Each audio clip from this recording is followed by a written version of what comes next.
BestBookBits.com brings you the book summary of Great by Choice, Uncertainty, Chaos and Luck, Why Some Thrive Despite Them All by Jim Collins. Book summary: Thriving in Uncertainty. The future cannot be exactly foretold, but we can create it. With these optimistic words, Collins and Hansen enumerate the problems that have arisen for all businesses in the 21st century and the years leading up to them. Despite these problems, some companies have overachieved. He gives them the moniker 10x, which means that the company beat its industry index by a minimum of 10 times. They and their research team pored over records of more than 20,000 companies to reach the book's conclusions. Among these were Amgen, Bio, Meat, Intel, Microsoft, Progressive Insurance, Southwest Airlines, and Stryker. The study began in 2002 and covers the decades before then, depending on the company. As an example, Microsoft is compared with Apple. During the 80s and 90s, Microsoft won hands down against Apple. However, since then, Apple, under inspired leadership, has gone from strength to strength, while to some, Microsoft seems to be floundering. 5 entrenched myths are examined and found to be inaccurate.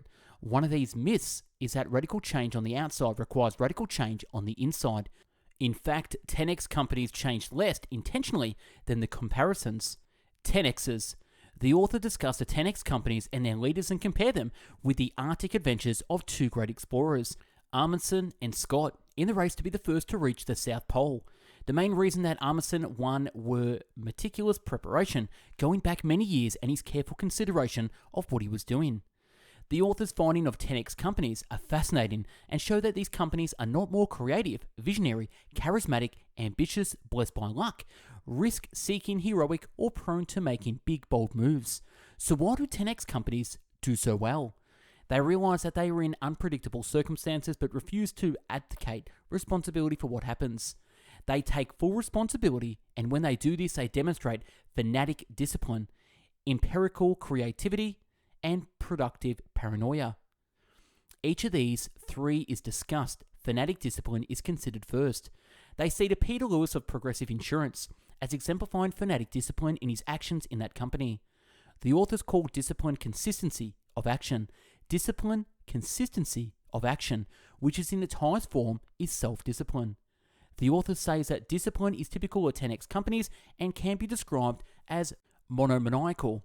Another executive showing fanatic discipline was Herb Kelleher of Southwest Airlines, who took an interest in all parts of the business, while being strangely dressed to animate the culture of his airline, an animation that he saw as vital to the business of the airline.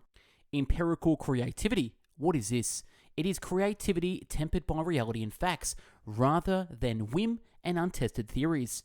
Andy Grove, CEO of Intel, in overcoming prostate cancer, while fulfilling his role as CEO, was shown as one of the best examples of empirical creativity. What about productive paranoia? This means a never-ending and very careful assessment of risk. The book discusses Bill Gates and Microsoft in its consideration of this. It contrasts the fears and concerns which govern the actions of Bill Gates in comparison to the overly optimistic behavior of John Sully, the CEO of Apple during the 90s.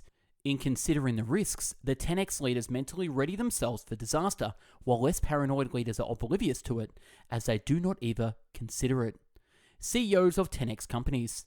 The chapter concludes by looking for characteristics of CEOs of 10x companies. Large pay is not a feature. Some, such as Dane Miller of Biomet, were almost underpaid. The desire to be center of attention was not a necessary feature. Gordon Moore, CEO of Intel for about a decade, was the keeper of a very low profile. A feature that all CEOs of 10x companies have is a great dedication to the company. That being the case, there is no uniformity in the background of CEOs of 10x companies. Some have come from very deprived backgrounds, some from ordinary middle-class backgrounds, while some others from backgrounds which are very privileged. 20-mile march. This chapter is entitled The 20-Mile March and deals with the importance of consistency rather than a mixture of great jumps upward and steep falls downward in performing well over a long time period. Research about the 20-mile march indicates that it is a distinguishing factor to an overwhelming degree between 10x companies and comparison companies. In order to march 20 miles successfully, you need to hit specific markers with great consistency over a long period of time. In a good 20-mile march, good performances are achieved during times that are difficult, and there is a sensible, non-overly ambitious advance when times are good. A good 20-mile march has the following 7 features. Number 1, clear performance markers. Number 2, self-imposed constraints. 3, a 20-mile march that is applicable to specific enterprise. Number 4, a 20-mile march must be within the company's ability to reach. 5, a proper time frame that is long enough to manage, yet enough to have teeth. Number 6, imposed by the company upon itself. And last, number 7, achieved with high consistency. A 20-mile march may not have to be financial. 20-mile marches are very useful in every sphere of human endeavour. It is possible to have creative marches, learning matches, service improvement marches, or any other type of activity, so long as it has the characteristics of a good 20-mile march. Bullets and cannonballs. The author used the parable of a small ship in a war being menaced by a large enemy vessel. If all ammunition of the small ship is made into one large cannonball, but it misses when it is fired, then all is lost. However, a sequence of bullets will allow the gunners to practice until they know exactly how to hit the larger ship. Then and only then, all remaining ammunition is used to make a cannonball, which when it hits the largest ship, will win the battle. A number of cases involving 10x companies, where fire bullets and cannonball approaches were used to illustrate the concept brilliantly in a business context. The last example is that of Apple and Steve Jobs, who used the iPod as first a bullet, then a cannonball to move Apple on its amazing rebirth in the first decade of this century. Here are some important points about the idea of firing bullets first, then cannonballs. The fire bullets and cannonballs approach is a good explanation for the success of 10x companies, in comparison to others who depend on great leaps, which often fail. A bullet has little cost or risk, and is a very good test for what will work, which then becomes a cannonball and has a high cost and risk but promises good returns. Cannonballs must be calibrated. There must be very good empirical evidence to justify a cannonball. If that evidence is lacking, the cannonball is uncalibrated and has a high probability of being disastrous. 10x companies sometimes fire uncalibrated cannonballs, but they quickly self-correct, rather than throwing good money after bad, which comparison companies are prone to do.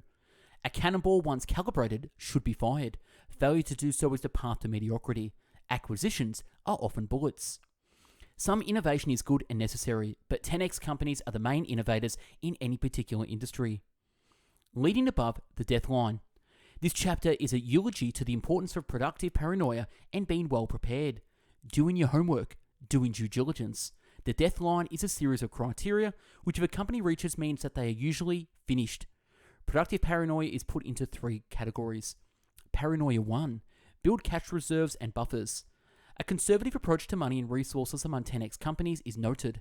Cash reserves are very important when there is a black swan event. A black swan event is one that has a low probability of occurring, but can have devastating consequences. Productive paranoia number 2, bounding risks. Risks are put in 3 groups. As previously mentioned, deathline risks are those that could bring a company to its knees, figuratively. Asymmetric risks are those where the potential downside is far greater than the possible return. Uncontrollable risks are precisely that, and are risks that are outside the ability of companies to control. Productive paranoia number 3, zoom out, zoom in. Zoom out means constantly assessing the conditions, then having seen what they are, zoom in, which means take action. 10x companies realize that not all future events can be readily predicted, so they get ready and take precautions for what might lie ahead. Acting in this way means that the company can proceed in times of adversity and difficulty. 10x companies take a very constructive approach to risk. 10x companies take on far fewer risks than comparison companies. 10x companies are rarely in a rush. SMAC. SMAC stands for specific, methodical, and consistent as applied to a set of rules. What is called SMAC recipe is a set of robust operating practices, often enduring for decades in the 10x companies. SMAC recipes are only changed by 10x companies partially and only when there is strong empirical evidence that change is essential. Non-10x companies have SMAC recipes that are frequently and massively changed. Change should occur not only when there is strong empirical evidence for it, but also after a lot of bullet firing. This chapter is full of interesting anecdotes. A number taken from the computing industry, Intel has long had SMAC recipes and has only changed one of the edicts so that they got out of their manufacturing microprocessors. Microsoft was completely devoted to standalone computer until 1994, when the importance of the internet became obvious. At this time, the internet was incorporated into Microsoft's SMAC recipes. Apple massively declined until Steve Jobs returned. When he did, he resurrected the SMAC recipes that Apple used when he was previously in charge there. This book draws the important comparison between an SMAC recipe and the constitution of a country. It must not be overly restrictive and constraining, but also not so loose that it can be frequently and massively changed. Luck. To most people, good luck means good fortune coming by chance, and conservatively, bad luck means bad fortune also coming by chance. In this chapter, a positive definition is given on what the book calls a luck event. It has to have 3 features. Number 1, the event is independent of a person receiving it. Number 2, the event is important. And number 3, the event is unpredictable to a greater or lesser degree. 10x companies were analysed to see if they were luckier or unluckier than their comparisons. The analysis says no. 10x companies distinguish themselves by how they handle luck events. Companies used to illustrate this was Amgen in the biopharmaceuticals, Microsoft in software, and Progressive Insurance in the insurance industry. Parallels are drawn with people involved with mountaineering and ice hockey. A quote from the example in ice hockey is worth quoting. Goals live on the other side of obstacles and challenges. The chapter is entitled Return on Luck, and the book emphasizes returns in the following way. Number 1, a great return on good luck. Number 2, a bad return on good luck. Number 3, a great return on bad luck. And 4, a bad return on bad luck. Conclusion. Key takeaways.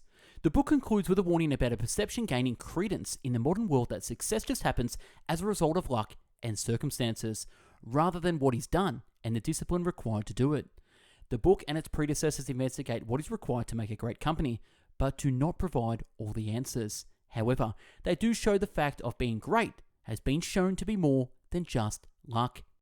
And that's wrapping the book summary of Great by Choice. Now, if you want this book summary via PDF, pop your email in the link below and I'll send this straight to you. Now, to support Best Book Bits, we've done over 600 book summaries in video, written, and audio format. Subscribe to the YouTube channel, ring the bell, like, share, and comment on what you think. You can also support us by buying our book, Success in 50 Steps, the proven formula that works. I've taken 500 books and condensed it down into one massive personal development book. Grab your copy now, Success in 50 Steps, in the link below. Now, if you're serious about your goals and dreams and you want to achieve them faster than you can by yourself, I do run a coaching and mentoring program, so hit the link below to apply. I've also done one of my top 150 best book bit summaries in a massive PDF, 2,500 pages, 5 volumes, over 50 hours and 50 hours of video and audio. So grab your copy now, click the link below, 150 of the best book bit summaries. Now, if you want to make this year your best year ever, I have done a course dedicated to that called 28 Steps to Making Your Best Year Ever. So click the link below to check it out. Now, also follow us on bestbookbits.com, the home of the world's largest free book summary website in video, written, and audio format. Over 600 summaries there currently. Now, if you want me to do a book summary, DM me on Instagram at bestbookbits. Check us out on Spotify. All our summaries get uploaded first on Spotify and YouTube second, so follow us on Spotify. Also, we run a free book club at Facebook at Best Book Bits, so check that out too. And if you want to be updated by the latest book summaries via email and never miss a latest book summary, pop your email in the link below and you'll be updated weekly with the latest book summaries uploaded. You can also follow us on and support us on Patreon. Check out our top 50 videos on YouTube. Thanks for watching and listening. Hope you got something out of this. Great by choice. Take care. Bye-bye now.